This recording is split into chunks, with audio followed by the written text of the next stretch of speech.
Là, tu vois maintenant droite entre le col du Midi, avec à droite l'aiguille du Midi et son antenne, et à gauche, les 3 Monts Blancs. Alors ne monte pas, laisse tomber. Voilà, tu vois, t'as tendance, tu vois, c'est instinctif. Et on regarde à droite et on vire à droite pour faire demi-tour. Quand on vole en plaine, en région parisienne, maintenant on est constamment dans des zones limitées en altitude, etc. Et là on arrive ici, c'est le grand bol d'oxygène, on respire un grand coup et on vole vraiment en toute liberté dans un panorama extraordinaire. Voler en montagne, un rêve pour de nombreux pilotes. Ici, on ne survole pas le décor, on y pénètre et on l'approche avec la sensation de pouvoir le toucher. Mais pour piloter dans cet environnement hostile, il faut un permis particulier, la qualification montagne, que l'on obtient notamment à Megève, dans la plus grande école de vol montagne en Europe. Alors au début, il faut avoir un bon niveau de pilotage. Alors, on ne demande pas d'être astronaute, mais au moins avoir les bases du pilotage, savoir tenir une vitesse, une altitude, un plan de descente. Alors ça paraît simple, c'est à la portée de tous les pilotes, mais on prend souvent des défauts une fois qu'on est breveté. Et la montagne, c'est l'école de la rigueur. Donc on demande ça au départ.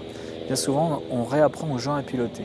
En montagne, on vole à haute altitude. Pourtant, on reste proche du sol, des parois. Il faut apprendre ou réapprendre à positionner son avion, gérer une aérologie qui change régulièrement et trouver des repères bien différents du vol en plaine. Pour se repérer la ligne d'horizon, c'est la montagne la plus éloignée que tu divises en deux et ça te donne grosso modo cette ligne d'horizon. L'œil du pilote aura donc tendance à aller chercher le sommet des montagnes et instinctivement, il va vouloir tirer sur le manche et ainsi l'avion va monter. Donc ce n'est pas l'effet recherché, ce que l'on veut c'est voler en palier.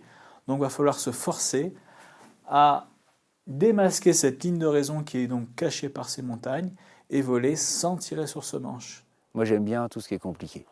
À partir du moment où c'est compliqué, ça c'est pour moi. C'est jamais la même chose. La pente, le vent, la condition de neige, tout ça rentre en compte et c'est encore plus compliqué qu'on peut l'imaginer. Pour obtenir la qualification montagne, il faut connaître la théorie, maîtriser sa mise en pratique, mais il est aussi nécessaire d'avoir d'autres qualités, celles que l'on demande à un montagnard.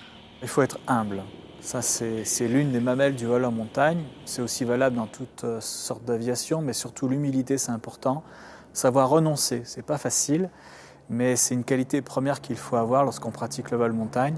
Se dire, les conditions ne me permettent pas de me poser ou je me sens pas bien, je renonce. Voilà, ça c'est une qualité primordiale.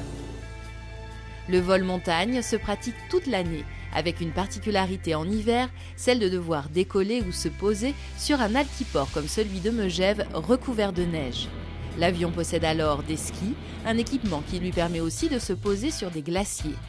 Amateurs ou professionnels, de plus en plus de pilotes sont attirés par la haute montagne, qui reste pour ces passionnés un univers synonyme de plénitude et d'évasion. On a donc des pilotes privés qui le pratiquent pour leur loisir.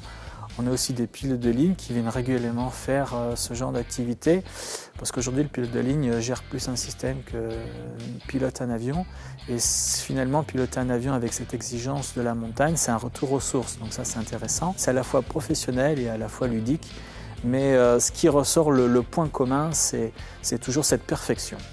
Il faut le vivre. En fait c'est ça le truc, il faut le vivre parce que franchement c'est extraordinaire.